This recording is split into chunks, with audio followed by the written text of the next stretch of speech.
Why are buyers walking through your home, spending 10, 15 minutes, sometimes 20 minutes inside, and then never writing an offer? Why does your listing get showings, traffic, maybe even compliments, but no real traction? And here's the big question most sellers are afraid to ask. What are buyers actually saying when they walk out of the door of your home? What if I told you that we analyzed over 2,500 real buyer feedback responses across Los Angeles, tracked consistently for an entire year, fed it into AI to look for patterns, and what it revealed explains almost perfectly why buyers aren't making offers on your home right now. So if you're trying to sell a home right now in Los Angeles, or you're thinking about listing or already on the market, wondering why nothing is happening to my house, this video might save you months of frustration and tens of thousands of dollars.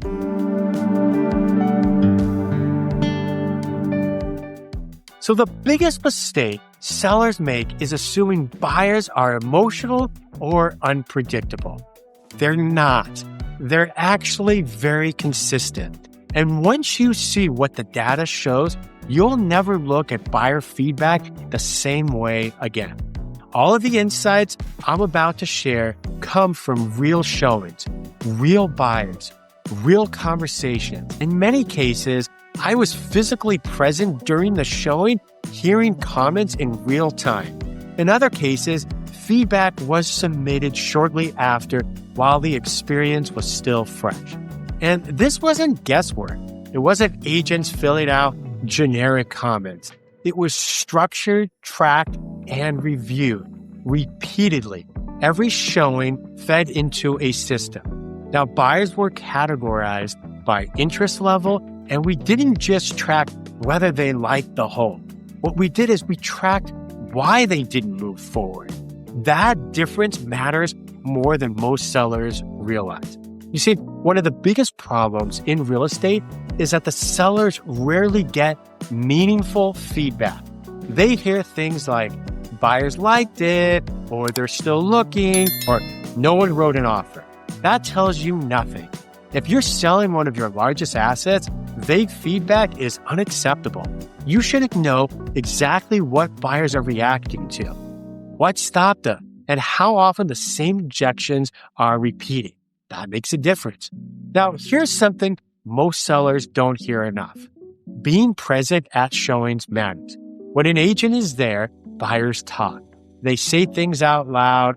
They react emotionally. They make offhand comments they would never type into a feedback form. And I've heard buyers say, "Oh, I love this house, but I just can't get past this one thing," more times than I can count. I probably could buy an island in the Caribbean at this point. That one thing is usually what kills the deal. Now, here's where things get really interesting. When we fed all of this feedback into AI and analyzed it over time, the top reasons buyers didn't make offers stayed remarkably consistent. Different price points, different neighborhoods, different parts of Los Angeles, different types of homes, the same objections over and over again. So that's kind of what surprised me the most when we did this. All right, so let's talk about what buyers actually said. The number one reason buyers didn't make offers had nothing to do with staging, marketing, or even price at first glance. It was location, neighborhood factors were the top two.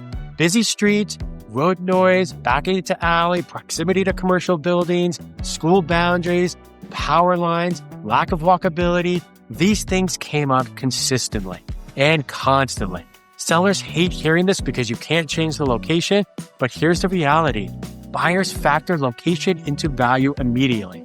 So if a home is in a less desirable spot, it doesn't mean it can't sell. It means price, presentation, and expectations have to adjust accordingly. It's not about what you as the seller want to be able to get for the home.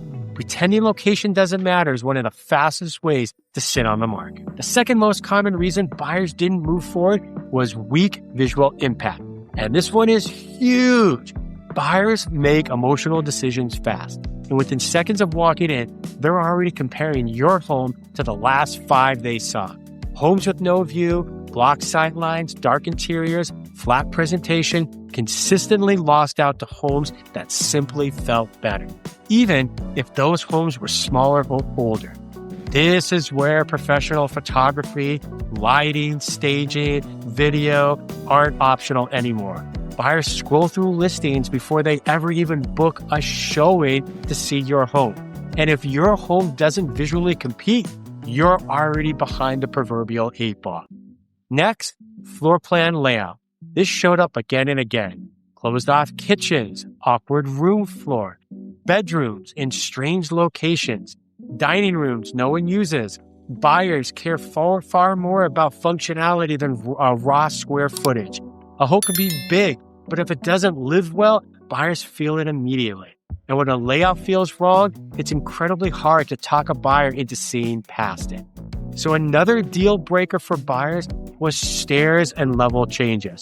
So multi-level, those tri-level homes, sunken living rooms, step-up or step-down bathrooms, step-down bedrooms. Buyers with kids think about safety. Buyers planning long-term, they think about aging in the home. Even buyers who are perfectly capable of stairs today see them as a future problem. This doesn't mean that stairs are bad. It means they narrow your buyer pool. And when the buyer pool shrinks, price sensitivity really increases. Backyard size, usability, and privacy were another massive factor. Los Angeles buyers want outdoor space, but it has to work. Tiny yards, sloped lots, no privacy, neighborhood windows staring directly into the yard. These came up constantly. Even beautifully renovated interiors lost out when buyers couldn't picture themselves actually using the outdoor space. In this market, outdoor living isn't a bonus. It's part of the California lifestyle buyers expect here in Los Angeles. And one of the most misunderstood reasons buyers didn't make offers was price relative to condition. Not just price, but price compared to what the home needs. Buyers aren't just looking at your list price. They're mentally subtracting the cost of updates, repairs, and upgrades. Outdated kitchens, original bathrooms, old windows, deferred maintenance, all of that. Buyers almost always overestimate renovation costs because they're scared of surprises. If a home feels like work, buyers are going to discount it aggressively, even if sellers think the price is fair. Home size mismatch was another reoccurring thing that we came across. Some homes were simply too big for the buyer's needs. Others were way too tiny and small for how buyers wanted to live. So square footage only matters when it aligns with a tenant. So a 4-bedroom house doesn't work if the rooms are tiny. A large home doesn't work if it feels overwhelming.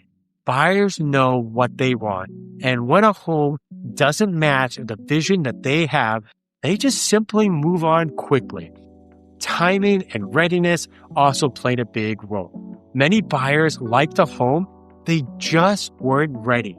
They needed to sell their current home. They were waiting on loan approval. They were unsure about job stability. So in a higher rate environment, buyers crave certainty. Homes that didn't feel like the right move at the right moment, guess what? Were skipped, even if they checked a lot of the boxes for the buyer. Financing challenges also showed up more than most sellers realize.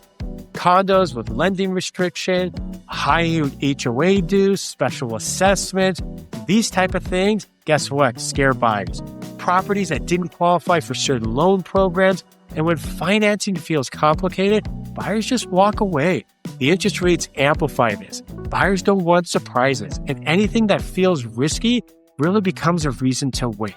So, one of the most surprising insights was comparison fatigue. Buyers weren't rejecting homes because they hated them. They were actually overwhelmed. Too many listings, too many compromises, too many decisions they had to make. So buyers had checklists, and if a home didn't clearly win at the least one category, it blended into the background of all the homes. So homes that were just fine got lost. Now, here's the point sellers need to hear clearly. You can't control everything. You can't change location. You can't rebuild a floor plan overnight. But you can control presentation. You can control pricing strategy.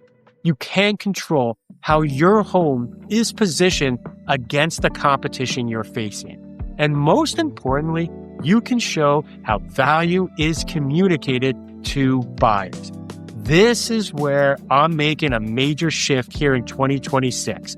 And this is what we're doing. So instead of focusing only on list price, every listing I work with now includes, well, what is it worth to the buyer analysis? That means we don't just ask, what's the price? We ask, what does this home save the buyer, right? That includes upgrade credits, closing cost incentives, rate buy downs, paying off solar, reduced risk, time saved, and peace of mind. Buyers don't just buy price, they buy value. And in a market where buyers are cautious, value matters more than ever. If you're selling a home in Los Angeles and wondering why buyers aren't making offers, this is the level of analysis you need. If you're buying a home and trying to understand why certain listings sit while others sell in 1 week really quick, now you know what's really happening behind the scenes. Guessing costs money. Data gets results. And once you understand how buyers actually think, you can stop chasing the market and start leading it. So, what does this mean for you? I'm Scott Himmelstein with the Scott Himmelstein Group. Hope you enjoyed this video.